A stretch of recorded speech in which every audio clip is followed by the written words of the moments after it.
সুপ্রিয় দর্শকবৃন্দ, আসসালামু আলাইকুম। আজকে আমরা একটি প্রশ্নের সমাধান করব। প্রশ্নটি হলো প্রাইমারি সহকারী শিক্ষক নিবন্ধন পরীক্ষার তৃতীয় ধাপে এসেছিল 2022 সালে। প্রশ্নটি হলো, একটি ঘরের দৈর্ঘ্য প্রস্থের 3 গুণ, প্রতি বর্গ মিটার 9.50 টাকা দরে ঘরটির মেঝে কার্পেট দিয়ে ঢাকতে মোট 1824 টাকা ব্যয় হয়। ঘরটির দৈর্ঘ্য কত মিটার? তো আমরা এর সমাধান দেখব। মনে করি প্রস্থ x মিটার এবং দৈর্ঘ্য 3x মিটার। তো দৈর্ঘ্য গুণন প্রস্থ ক্ষেত্রফলের সূত্র অনুযায়ী আমরা ক্ষেত্রফল বের করে নিয়েছি 3x স্কোয়ার, অর্থাৎ এই প্রস্থ এবং এই দৈর্ঘ্য অনুযায়ী এর ক্ষেত্রফল হবে 3x স্কোয়ার। প্রশ্ন মতে 3x স্কোয়ার গুণন 9.50 equal to 1824।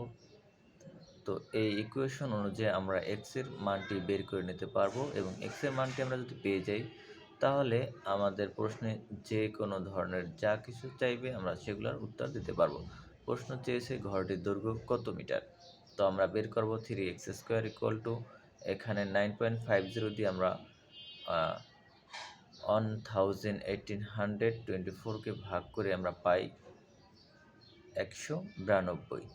3x square equal to 192, x square equal to 64, অর্থাৎ এই 3 দিয়ে আমরা 192কে ভাগ করেছি।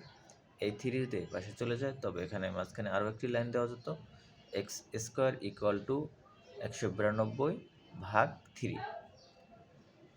তো এক্স স্কোয়ার থাকে এক্স স্কোয়ার ইকুয়াল টু 64, ভাগ করলে ভাগফল হবে 64।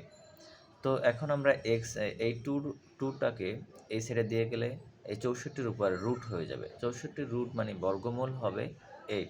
সুতরাং আমরা এক্সের মান পেয়ে গেলাম 8।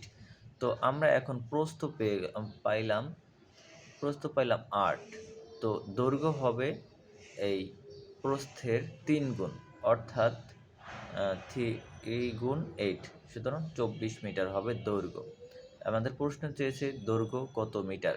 দৈর্ঘ্য আমরা পেয়ে যাব 3x, এর মান হবে 8, 3 গুণ 8 সমান 24 মিটার। তো এই প্রশ্নের উত্তর হবে 24 মিটার। আশা করি বুঝতে পারছেন। বুঝতে না পারলে অবশ্যই কমেন্ট করে জানাবেন কোন জায়গায় বুঝতে পারেননি, আমি আবার আপনাদেরকে সমাধান করার চেষ্টা করব বা কমেন্টের উত্তর দেওয়ার চেষ্টা করব। আল্লাহ হাফেজ।